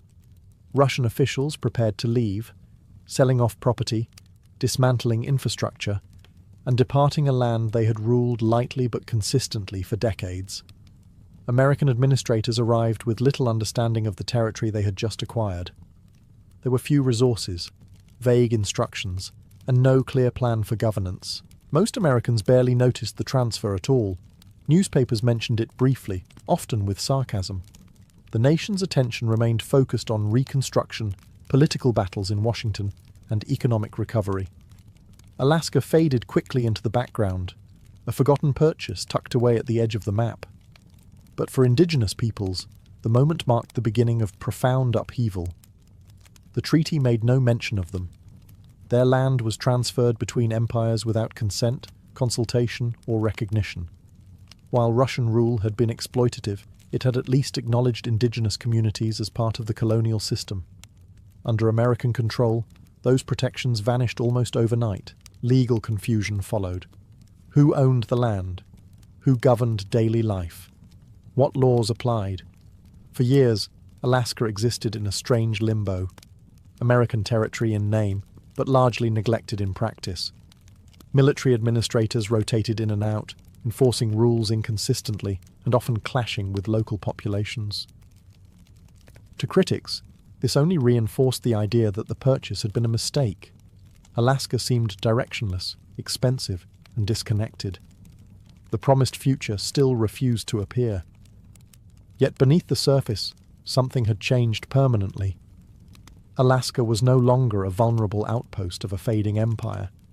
It was now part of a growing power that, whether it realized it or not, had just extended its reach into the farthest north and into a future that would slowly, inexorably justify the gamble. For years after the transfer, Alaska seemed determined to prove its critics right. It remained distant, underdeveloped, and largely ignored by Washington. The land was cold, transportation was primitive, and governance was minimal. To many Americans, Alaska was still nothing more than an expensive curiosity. But history was quietly preparing its rebuttal. The first cracks in the narrative appeared with gold. In the late 19th century, prospectors began uncovering gold deposits across Alaska and the Yukon region. News traveled fast. Suddenly, the frozen territory was no longer empty, it was rich. Thousands of people surged north, chasing fortune through brutal conditions. Towns sprang up almost overnight, ports filled with ships. What had once been mocked as useless now demanded attention. Gold changed Alaska's image, but it did not immediately change its treatment. The federal government remained distant, slow to invest, and often more interested in extraction than stability. Boomtowns were chaotic and dangerous. Indigenous communities were pushed aside as land was claimed, and resources seized. Alaska was valuable now, but value came with exploitation. The real transformation arrived in the 20th century with oil. Beneath Alaska's frozen surface lay vast reserves that would eventually become central to American energy strategy. When oil was discovered on the North Slope, the logic behind the purchase finally became undeniable. What had cost a few $1 million now underpinned billions in economic activity and long-term strategic security. But this vindication came at a price. Industrial development accelerated displacement. Pipelines cut across traditional lands. Environmental damage followed extraction. Alaska's wealth benefited the nation broadly, but its costs were felt locally. The land paid for its own redemption. Strategically, Alaska's value expanded beyond resources. During the Second World War and the Cold War, its location proved critical. Alaska became a frontline territory, a listening post, a defensive shield against potential northern threats. Military bases, radar stations, and infrastructure projects reshaped the landscape. What once seemed distant now felt dangerously close to global conflict. By the time critics fully realized how wrong they had been, the debate was over. Alaska was no longer questioned. It was essential. The phrase "Seward's folly" faded into irony, repeated only as a reminder of short-sighted judgment. Yet even as the purchase was celebrated as a masterstroke, the story remained incomplete. Wealth and strategy explained the nation's gain, but not the human cost. Alaska had proven its value to the United States. The question that lingered was whether the United States had proven worthy of Alaska. While gold, oil, and strategy slowly justified the Alaska purchase in the American imagination, those narratives left out the people who had always been there. For indigenous communities, the purchase was not a clever deal or a future investment. It was the moment their land became a commodity exchanged between distant powers without consent. When Russia transferred Alaska to the United States, indigenous peoples were not consulted, named, or protected in any meaningful way. The treaty treated the land as empty space, ignoring societies that had lived, traded, hunted, and governed themselves there for thousands of years. What changed was not ownership in any moral sense, but authority, the power to decide what would happen next. Under early American administration, indigenous communities faced confusion and erosion of rights. Russian rule had been exploitative, but it had recognized native groups as part of the colonial structure. The United States initially offered no such framework. Legal status was unclear. Land ownership was undefined. Traditional systems of governance were disregarded. Alaska existed under military rule for years, and indigenous peoples were subject to laws they had no role in shaping. As settlers and prospectors arrived, pressure intensified. Gold rushes brought displacement, disease, and violence. Land that had sustained communities for generations was suddenly claimed, fenced, or polluted. Hunting grounds were restricted.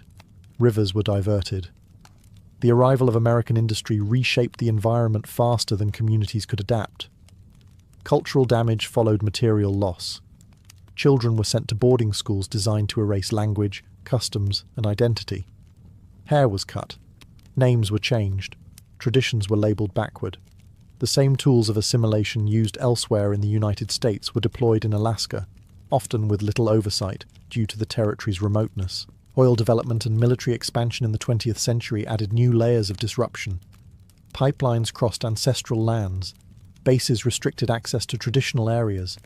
While some indigenous groups eventually gained compensation or legal recognition, those victories came late and only after prolonged struggle. This history complicates the story of success. Alaska was indeed a geopolitical and economic gain for the United States, but it was also a loss of autonomy, continuity, and security for the people who had never sold it.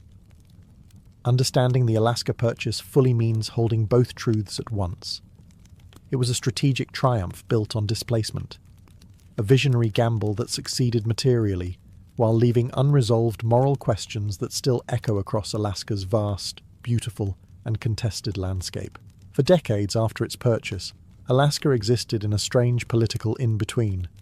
It belonged to the United States, but it was not treated as fully American. It was governed from afar, spoken about rarely, and invested in reluctantly. This long period of neglect shaped Alaska as much as any gold rush or pipeline ever would. After the initial transfer, Alaska was placed under military control, not civilian government. Laws were enforced inconsistently, and local populations, both indigenous and non-indigenous, had little say in how the territory was run. Washington viewed Alaska as too distant to prioritize and too unimportant to empower. It was administered, not represented. Settlers quickly realized that Alaska lacked the basic political rights enjoyed elsewhere in the country. There was no voting representation in Congress. Federal decisions were made with minimal local input. Resources flowed out, but authority rarely flowed in. Alaska produced value, but remained politically voiceless. This neglect created tension. As population slowly grew, so did demands for recognition. Residents wanted infrastructure, schools, courts, and a say in governance. They wanted Alaska to stop being treated as a remote extraction zone and start being treated as a place where people actually lived. At the same time, the federal government remained cautious. Granting Alaska greater autonomy raised uncomfortable questions about land ownership, indigenous rights, and long-term responsibility. It was easier to delay than to confront these issues directly. World events eventually forced change. During the Second World War, Alaska's strategic importance became impossible to ignore. Japanese attacks in the Aleutian Islands shattered the illusion that Alaska was safely distant from global conflict. Suddenly, the territory was not peripheral. It was exposed. Military investment surged. Infrastructure expanded rapidly. Roads, airfields, and bases were built at unprecedented speed. This attention altered how Alaska was perceived. It was no longer a forgotten purchase. It was a frontline territory. The Cold War only deepened this shift, as Alaska became a critical northern shield and surveillance point. Defense spending brought jobs, population growth, and permanent American presence. Yet even as Alaska's importance grew, political equality lagged behind. It took decades of lobbying, debate, and frustration before statehood became a serious possibility. Alaska had proven its value many times over. What it had not yet secured was recognition as an equal partner in the Union. The struggle for statehood was not just about flags and paperwork. It was about ending limbo, about finally acknowledging that Alaska was not an experiment, not a gamble, and not a mistake, but a permanent and consequential part of the American story.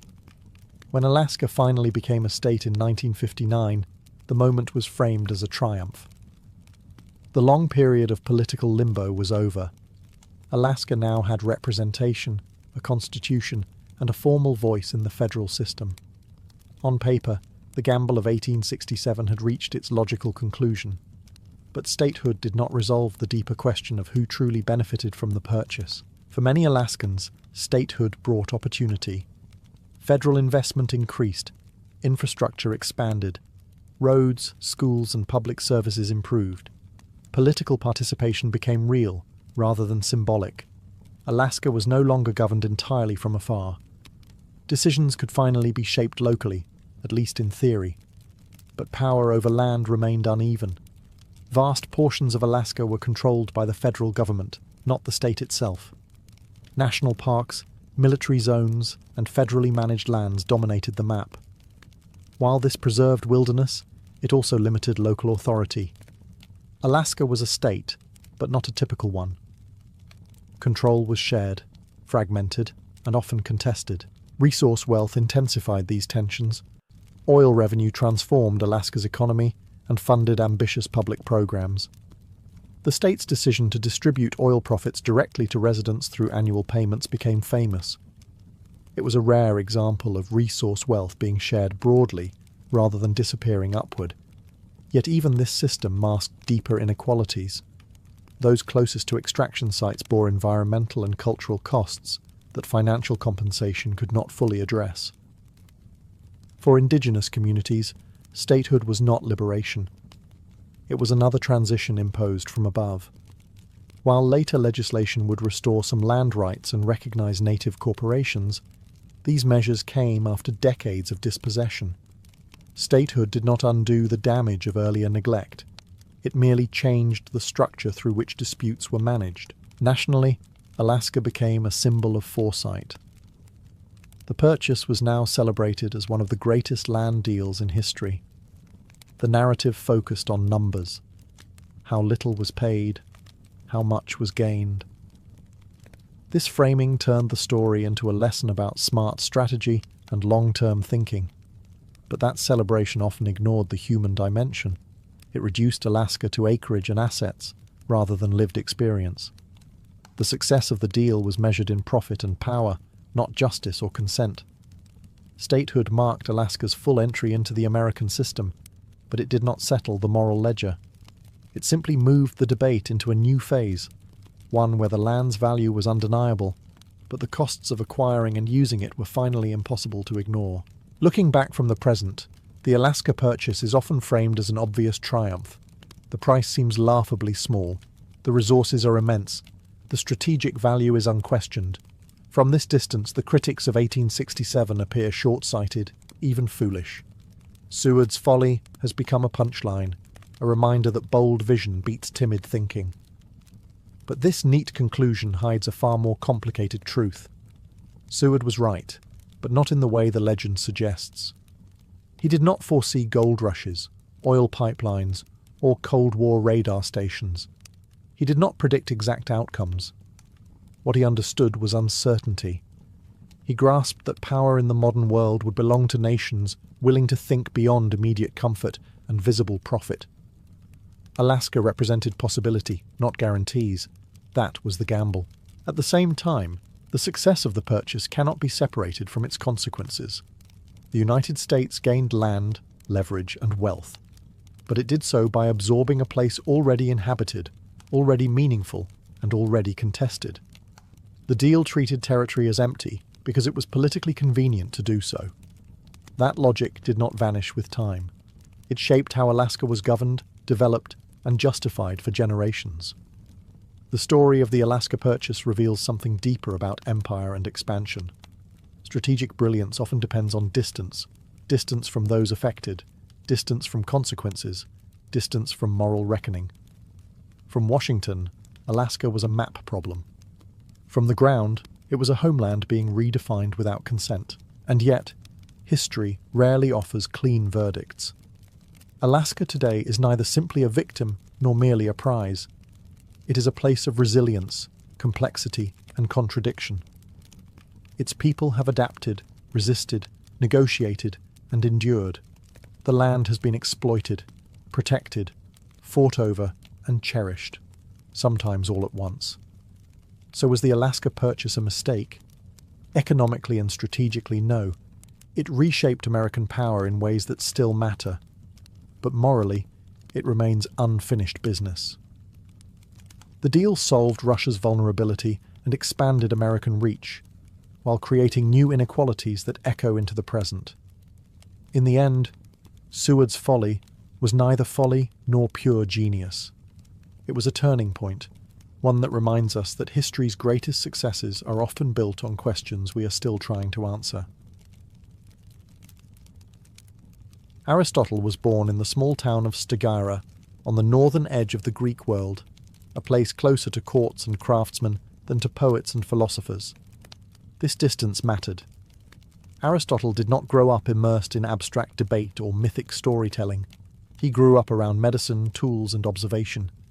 His father, Nicomachus, served as court physician to the Macedonian royal family, a role that shaped Aristotle long before he ever encountered philosophy. Medicine in the ancient world was not theoretical. It required attention to detail, patience, and an acceptance that nature followed patterns that could be studied. From an early age, Aristotle would have seen bodies examined, symptoms compared, and conclusions drawn from evidence rather than tradition. This practical exposure planted a seed that never left him. Knowledge comes from looking closely at the world, not merely imagining it. Tragedy arrived early. Aristotle lost both parents while still young. Orphaned and displaced, he was sent away from Stagira to be raised by guardians. This early separation stripped him of a stable homeland and family identity. Unlike thinkers rooted in a single city or tradition, Aristotle grew up slightly unanchored. The world was not something he inherited. It was something he had to understand. This outsider perspective would define his intellectual life. Aristotle learned to watch rather than assume, to analyze rather than participate blindly. Where others accepted inherited wisdom, he questioned its foundations. He was not raised into certainty. He grew into inquiry. As a teenager, Aristotle was sent south to Athens, the intellectual capital of the Greek world. There, ideas collided openly, and reputation mattered as much as insight. Athens was loud with argument, filled with schools competing for influence and students. It was here that Aristotle entered Plato's academy, stepping into a tradition built on abstract forms, ideals, and metaphysical speculation. But Aristotle did not arrive as a blank slate. He brought with him a mind shaped by biology, medicine, and lived observation. From the beginning, there was tension between what he had learned from nature and what he was now taught about eternal truths. That tension would never resolve. It would fuel his entire career. Before Aristotle became the architect of logic, or the classifier of life, he was a young man shaped by loss, movement, and exposure to the physical world. His philosophy would always carry the imprint of that beginning, grounded, restless, and deeply suspicious of knowledge that floated too far above reality. When he arrived in Athens, the intellectual gravity of the city was impossible to escape. Philosophers debated in public, schools competed for influence, and ideas were treated as both sport and weapon. At the centre of this world stood Plato, whose academy was not merely a school, but a way of thinking about reality itself. To enter it was to step into a universe built on ideals, forms, and the belief that truth existed beyond the physical world. Aristotle remained at the academy for nearly 2 decades. This was not a brief apprenticeship, but a long intellectual immersion. He studied, taught, debated, and absorbed Plato's system deeply. Few students stayed as long, and fewer still challenged their teacher as rigorously. Aristotle respected Plato profoundly, but he never surrendered his independence. Plato's philosophy placed ultimate reality in perfect, unchanging forms, abstract ideals that physical objects only imperfectly copied. For Plato, the senses were unreliable. True knowledge came from reason alone. This view clashed quietly but persistently with Aristotle's instincts. Where Plato looked upward, Aristotle kept looking outward. He could not ignore what he saw, touched, and measured, and, over time, this difference hardened into philosophical tension. Aristotle began to argue that forms did not exist in some separate realm, but within things themselves. A horse was not a flawed copy of an ideal horse. It was a horse, fully real and worthy of study. This shift may sound subtle, but it was revolutionary. It dragged philosophy back down to earth. Despite disagreement, Aristotle thrived at the academy. He earned a reputation as a formidable lecturer and relentless thinker. Some accounts suggest he was called the Reader because of his intense study habits. He dissected arguments with precision, questioned assumptions others took for granted, and pushed discussions toward clarity. Yet he never became Plato's chosen successor. That honour went to others more aligned with Platonic metaphysics. When Plato died, Aristotle left Athens.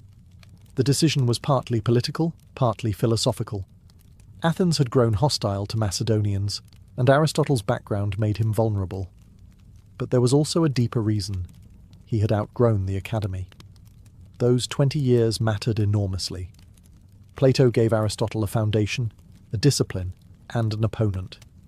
The ideas Aristotle would later build were forged in dialogue with Plato's thought, sometimes refining it, often resisting it. He would later say that while he loved Plato, he loved truth more. That sentence defines their relationship and the birth of a new way of thinking. After leaving Athens, Aristotle's life took a dramatic turn, away from lecture halls and into the world of power. He was invited north to Macedonia by King Philip, who wanted the best possible education for his son. That son was Alexander the Great, a boy who would soon reshape the known world. Aristotle was no longer just a philosopher. He was now shaping a ruler. The setting itself was unusual. Aristotle taught Alexander not in a crowded city, but in a carefully arranged environment designed for focused learning. This isolation allowed philosophy, science, ethics, and politics to be taught as tools of leadership rather than abstract puzzles. Aristotle approached the task seriously. He believed rulers needed more than strength. They needed judgment. The curriculum went far beyond rhetoric. Aristotle introduced Alexander to Homer, especially the Iliad, which Alexander reportedly carried with him on campaign. But Aristotle did not teach Homer as poetry alone. He used it to discuss honour, rage, leadership, restraint, and consequence. Myth became moral training. Aristotle also emphasized observation of the natural world. He encouraged Alexander to study geography, animals, and peoples. This perspective mattered later, as Alexander's campaigns brought him into contact with cultures far beyond Greece. Aristotle's influence can be seen in Alexander's curiosity, his habit of asking questions, and his desire to understand what he conquered rather than simply destroy it. Yet the relationship was not without tension. Aristotle believed firmly in Greek superiority and held views about non-Greeks that modern readers find deeply troubling. He taught Alexander that Greeks were naturally suited to rule, while others were meant to be governed. Alexander would later both follow and violate this teaching, sometimes adopting local customs and elevating non-Greeks in ways that unsettled his former tutor. Still, the intellectual imprint remained. Aristotle gave Alexander a framework for thinking about power, ethics, and purpose. Conquest was not just about territory, it was about order, culture, and legacy. Whether Alexander truly absorbed Aristotle's restraint is debatable, but he absorbed his ambition for greatness. Eventually, the student outgrew the classroom. Alexander left to conquer. Aristotle returned to philosophy. Their paths diverged, but the connection endured symbolically. One expanded the physical boundaries of the world. The other expanded its intellectual ones. This chapter of Aristotle's life reveals something essential about him. He was not a detached thinker hiding from reality. He engaged directly with power, shaping it where he could. And in doing so, he tested whether philosophy could survive contact with the most dangerous force of all, ambition. When Aristotle returned to Athens, he did not go back to the academy. That decision was deliberate. His years under Plato had taught him discipline, but they had also clarified his differences. Aristotle was no longer interested in a philosophy that floated above the world. He wanted one that walked through it, catalogued it, and tested it against reality. So he founded his own school, the Lyceum. The Lyceum was unlike anything Athens had seen before. Teaching did not happen only in fixed lecture halls. Aristotle and his students walked as they discussed ideas, earning the school the nickname the Peripatetic School, from the Greek word for walking. Thought, in Aristotle's view, was not static. It moved, examined, paused, and moved again, much like life itself. Here, Aristotle began the work that would define him forever. He did not restrict himself to one discipline. Instead, he treated knowledge as a connected system. Logic mattered because it structured thought. Biology mattered because life demanded explanation. Ethics mattered because humans had to act. Politics mattered because no one lived alone. Philosophy, to Aristotle, was not a single subject. It was the study of how everything fit together. This approach was radical. Earlier thinkers often focused on what was eternal and unchanging. Aristotle focused on what existed and how it behaved. He dissected animals, observed plants, compared constitutions, and analysed poetry. Nothing was too small or too ordinary to deserve attention. If something existed, it could teach you something. At the Lyceum, knowledge was collected systematically. Students gathered data, recorded observations, and classified information. This was not speculation for its own sake. Aristotle wanted causes, patterns, and explanations grounded in evidence. He believed understanding came from asking not just what something was, but why it was that way. This shift laid the foundation for scientific thinking.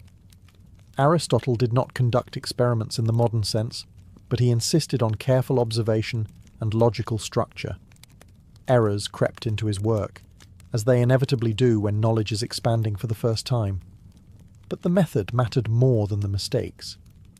He showed that the world could be studied systematically rather than mythically. The Lyceum became a hub of intellectual production. Aristotle wrote constantly, often in dense, technical prose meant for students rather than the public.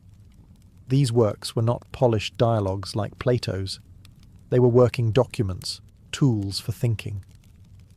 In founding the Lyceum, Aristotle created more than a school. He created a new posture toward reality. Philosophy from this point on would no longer be satisfied with contemplation alone. It would demand explanation. At the Lyceum, Aristotle turned his attention to something more fundamental than biology or politics, the structure of thinking itself. If humans were going to understand the world, he believed, they first needed to understand how reasoning worked.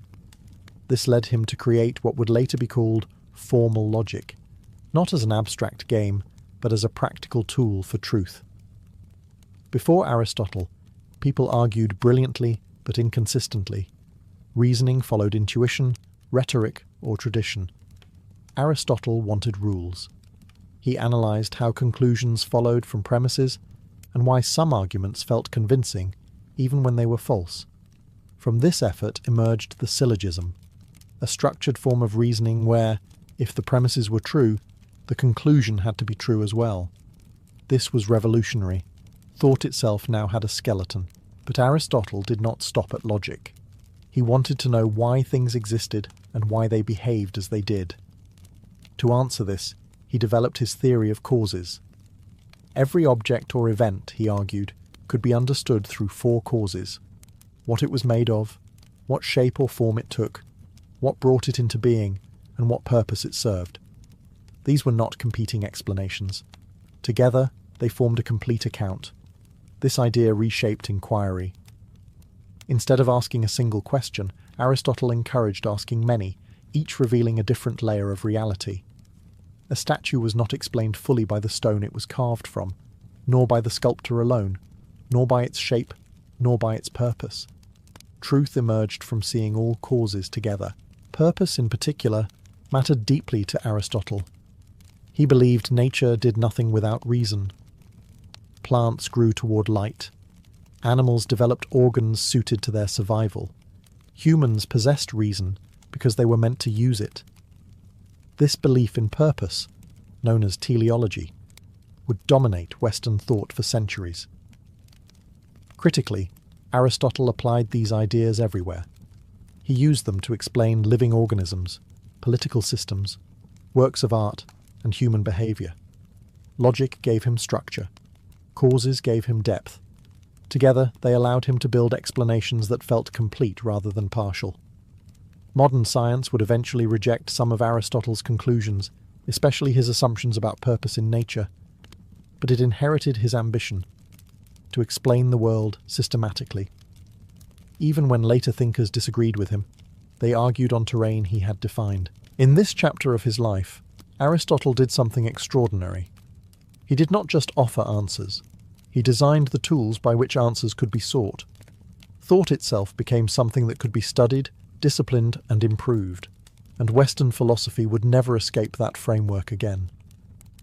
As Aristotle's work expanded, he turned from explaining the world to confronting a more intimate problem: how humans ought to live within it. For him, ethics was not about abstract rules or divine commands. It was about practice.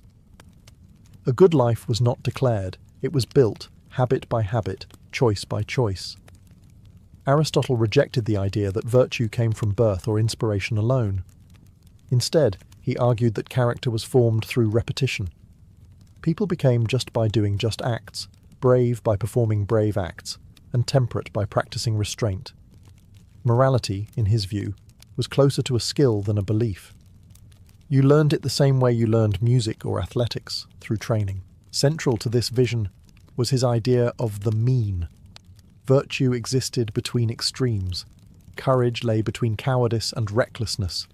Generosity lay between miserliness and waste. The correct action depended on context, judgment, and experience. There was no universal formula that could replace wisdom. This made Aristotle's ethics demanding. You could not outsource moral thinking. You had to cultivate it. Happiness, or flourishing, was the ultimate goal. But Aristotle did not define happiness as pleasure or comfort. He described it as a life of activity in accordance with reason.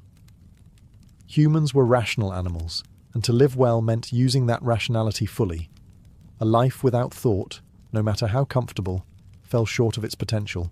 Importantly, Aristotle believed ethics could not be separated from community. No one became virtuous alone. Families, friendships, and political structures shaped character. Laws mattered because they trained citizens over time. Bad laws produced bad habits. Good laws made virtue easier. Ethics, therefore, was inseparable from politics. This view made Aristotle both practical and controversial. He accepted hierarchy as natural, and believed not everyone was equally capable of virtue in the same way. Some of his conclusions, especially regarding women and enslaved people, reflected the limits of his society rather than universal insight. Yet even here, his method remained consistent. He observed existing structures and tried to explain how they functioned, not how they ideally should. What makes Aristotle's ethics endure is its realism. He did not promise moral perfection. He promised improvement. He acknowledged weakness, habit, and failure, but insisted that character could be shaped through effort and reflection. In framing ethics as a lifelong practice, rather than a rule book, Aristotle offered something rare in ancient thought. A philosophy meant to be lived daily, not in moments of heroism, but in ordinary choices, where, he believed, a human life was truly made. For Aristotle, politics was not a dirty necessity or a secondary concern. It was the natural extension of ethics. If ethics asked how an individual should live, politics asked how people should live together. A good life, he believed, was impossible outside a well-ordered community. Humans were not meant to live alone. They were, by nature, political animals. Aristotle approached politics the same way he approached biology, through comparison and observation. He studied dozens of city-states, examining their laws, customs, and power structures. Rather than designing a perfect society from imagination, he analysed real ones. What worked, what failed, what endured. Political theory for him began with evidence. He categorized governments into different types, distinguishing between rule by one, by a few, or by many. But more important than who ruled was why they ruled. Governments that served the common good were legitimate. Those that served only private interest were corrupt. Kingship could become tyranny. Aristocracy could decay into oligarchy. Democracy could collapse into mob rule. No system was immune to failure. Unlike Plato, Aristotle did not believe in philosopher kings. He distrusted perfection. Instead, he favoured mixed systems that balanced power and restrained extremes. Stability mattered more than idealism. A government that lasted and allowed citizens to live decently was better than one that promised greatness and delivered chaos. Law played a central role in this vision. Good laws trained citizens over time, shaping habits and expectations. Politics was not about dramatic reform, but slow cultivation. Change imposed too quickly risked destroying the very character it aimed to improve. Yet Aristotle's political thought also reveals his limits. He accepted slavery as natural and believed some people were destined to be ruled. He excluded women from full political participation. These views were not accidents. They reflected the social boundaries of his world. Aristotle analysed reality as he found it, and sometimes failed to imagine how it could be otherwise. Still, his method mattered. By grounding politics in human behaviour, rather than divine command, he made it a subject of reason. Power could be studied, constitutions could be compared, failure could be explained. Aristotle's politics was not about utopia. It was about managing imperfection. He understood that humans were flawed, driven by desire, fear, and ambition. The task of politics was not to erase those traits, but to channel them into something stable. In doing so, Aristotle laid the groundwork for political realism. Governments would rise and fall, but understanding why they did so was the first step toward governing wisely, even when perfection remained out of reach. As Aristotle's influence grew, so did resentment. Athens was a city that celebrated philosophy, but it was also a city that had executed Socrates when thought became inconvenient. Aristotle understood this history intimately, and near the end of his life, it would shape one of his most decisive choices. After the death of Alexander the Great, Athens turned sharply against anything associated with Macedonian power. Aristotle, despite having lived and taught in Athens for years, was suddenly vulnerable. His past as Alexander's tutor and his connections to Macedonia became liabilities. Philosophy did not protect him from politics. It never had. Charges were brought against him for impiety, the same accusation once used against Socrates. The specifics mattered less than the atmosphere. Aristotle recognized the pattern. Athens was looking for a symbol to punish, not a truth to uncover. He famously remarked that he would not allow the city to sin twice against philosophy.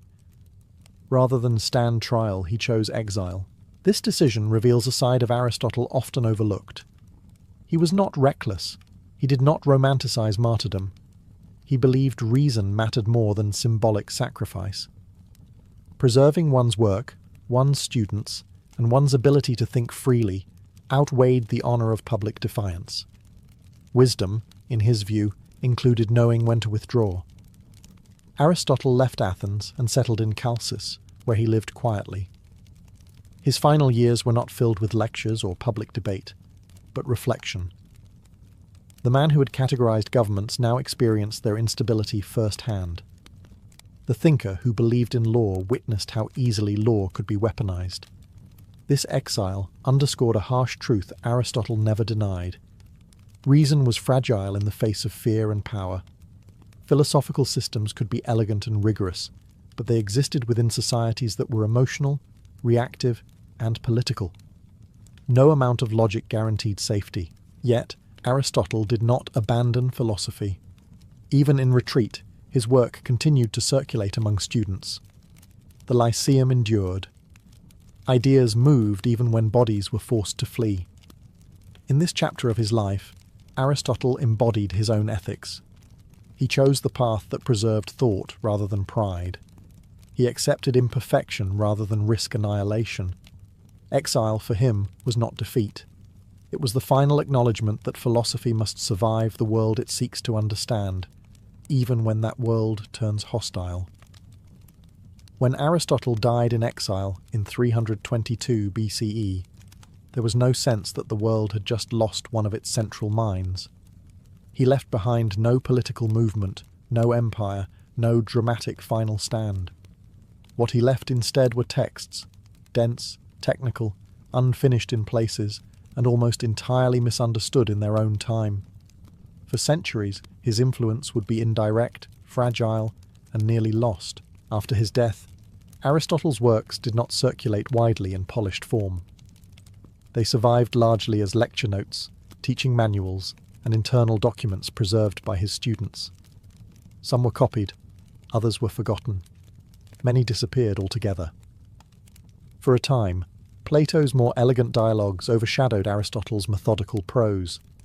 Philosophy favoured beauty over precision. The real resurrection of Aristotle came much later, carried across cultures rather than generations. Islamic scholars preserved, translated, and expanded his work at a time when much of Europe had forgotten it. His logic, metaphysics, and natural philosophy were studied intensely, commented on, and refined. When these works re-entered Europe in the medieval period, they did not arrive as curiosities. They arrived as a system. Aristotle became the backbone of education. His logic structured how people argued. His categories shaped how reality was divided. His ethics framed debates about virtue. His politics influenced theories of government. For nearly 2,000 years, to think seriously in the West was to think through Aristotle, whether one agreed with him or not. Even the scientific revolution, which overturned many of his conclusions, did not escape his influence. Early scientists defined themselves by rejecting Aristotle precisely because he had defined the terrain so completely. His mistakes mattered because his questions were foundational. What makes Aristotle's legacy extraordinary is not that he was always right. He was often wrong. It is that he believed everything could be studied, organized, and understood through reason. He refused to limit philosophy to the heavens or the soul. He brought it into plants, animals, laws, friendships, and daily life. Aristotle did not give the world a single doctrine. He gave it a habit of mind. Observe carefully, define clearly, ask why, look for causes, accept complexity. That habit outlived empires, religions, and revolutions. And in that sense, Aristotle did not merely influence Western thought, he helped teach it how to think at all.